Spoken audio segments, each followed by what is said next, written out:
Hello everyone and welcome back to my Bold and Beautiful 29 YouTube channel. I hope you guys are having a wonderful day. Before we start, please hit the subscribe button and give this video a thumbs up. John Finnegan will get back to his cases at the sanitarium now that he knows Steffy Forrester is okay. Once Finn is in his office again, he'll get an unanticipated visit that could lead to some pressure. It turns out Liam Spencer will stop by with a many effects to get off his casket. Finn may assume Liam is there to take dabs about his meddled-up family and how the kiss with Hope Logan led to Steffy's fire. It's possible Liam will indeed make some backhanded commentary, but he might also thank Finn for coming to Steffy's deliverance. Steffy is someone Liam still loves a great deal, not to mention she's the mama of his child. That's why Liam will presumably be thankful to Finn, indeed if he still has plenitude of issues with Steffy's hubby. Over with Taylor Hayes, she'll have a stern warning for Steffy after watching Hope at the rearmost Forrester party.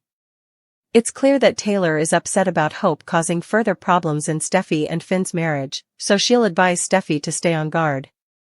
Taylor will do her stylish to set off some Hope alarm bells for Steffy and move her to take this trouble seriously.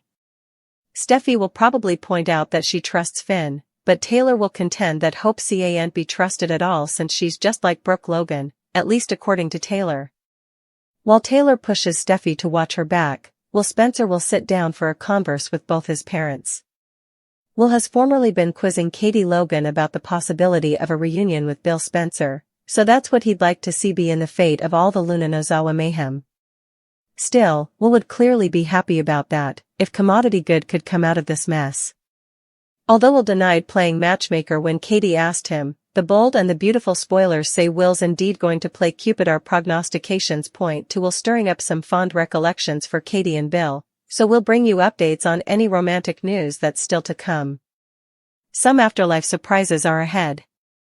CBS put out a new press release that contains teasers for B&B's forthcoming season, so let's bandy this instigative fall exercise. First, Taylor Hayes will show off her defensive side when it comes to Steffy Forrester's marriage. Since Hope Logan will struggle to gutter her John Finnegan obsession, Taylor will take her wrathfulness out on Brooke Logan and act like she should control her son.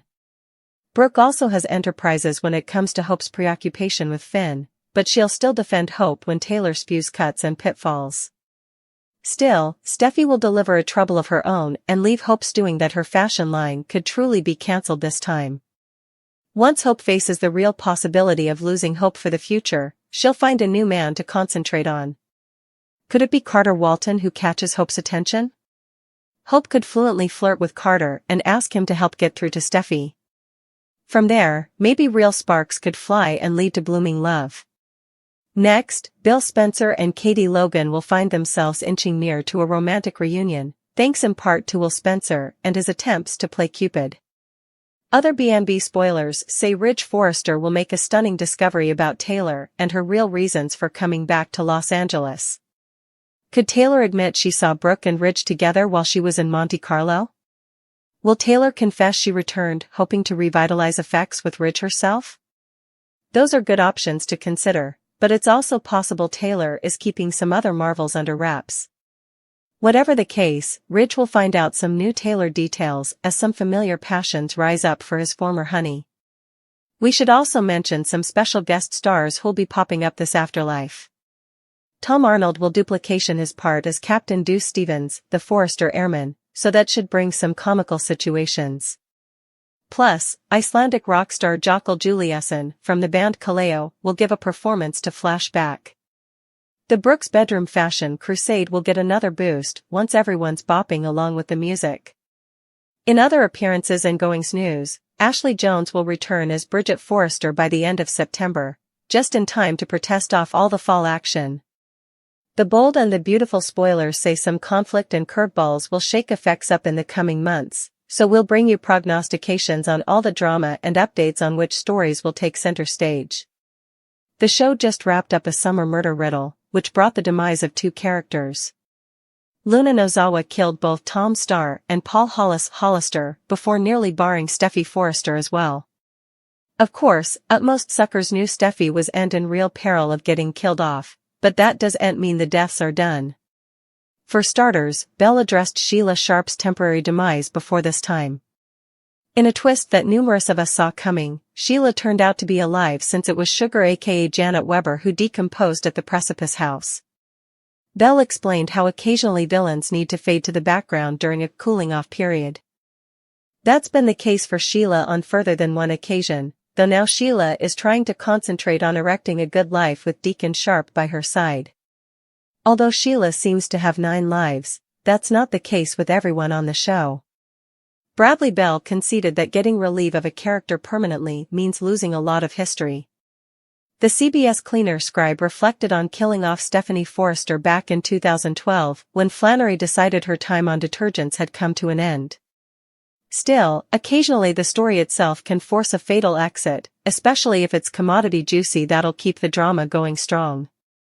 It's always scary, and it's always delicate to say goodbye, but again, veritably necessary, Bell said. You have to kill them every formerly in a while in order to keep your credibility as a pen.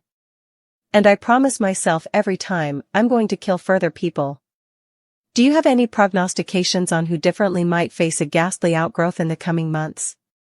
Are there any characters that you suppose should meet a grim fate? Trouble could be brewing, especially since Luna may be in one of the cooling-off ages that Bradley Bell talked about. Could Luna unleash another surge of deadly fermentation down the road? Bad news could be brewing, so we'll bring you updates on all the fermentation ahead. Luna Nozawa and her conduct could have further than one outgrowth. Will she slip out of Deputy Chief Bradley Baker's guardianship and come the new Sheila Sharp or leave the show? Caught red-handed, Luna's devious deeds have eventually caught up with her, thanks to John Finn Finnegan stepping in to save a boxed Steffy Forrester as Luna tried to escape. Lee Finnegan was hot on her trail, determined to ensure that her bastard faced the consequences she merited.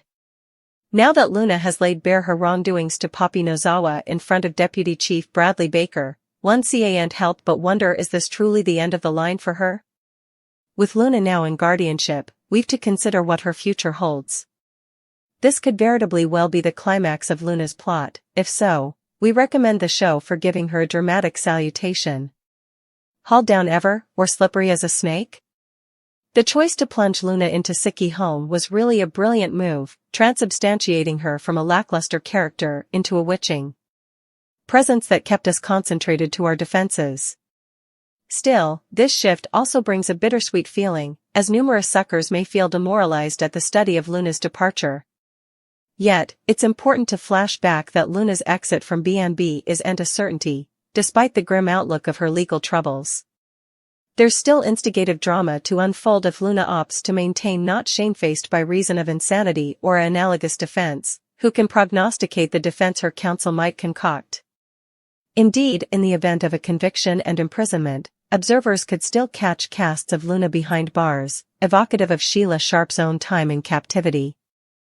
Luna Nozawa could still produce chaos. It's entirely presumptive that Luna could find a way to unleash another surge of chaos, or indeed have her conviction capsized in a dramatic twist good of a cleaner pieces. In this kidney, anything can be, as demonstrated by Sheila's current freedom. In reality, there's no chance Sheila would escape the consequences of shooting Finn and Steffy, not to mention holding Finn in turn during his recovery and the incident with Lee's explosion. Yet, then we are, watching Sheila enjoy a putatively perfect life alongside Deacon Sharp and working at Il Giardino. It's astonishing to see her thriving when she should be behind bars. Is freedom possible for Luna Nozawa? The eventuality for Luna's freedom is clearly on the table, depending on the creative direction the pens choose to take. The narrative does inescapably need to cleave to strict sense if the intention is to keep Luna in the blend. She might serve stylish as a recreating character who stirs up trouble.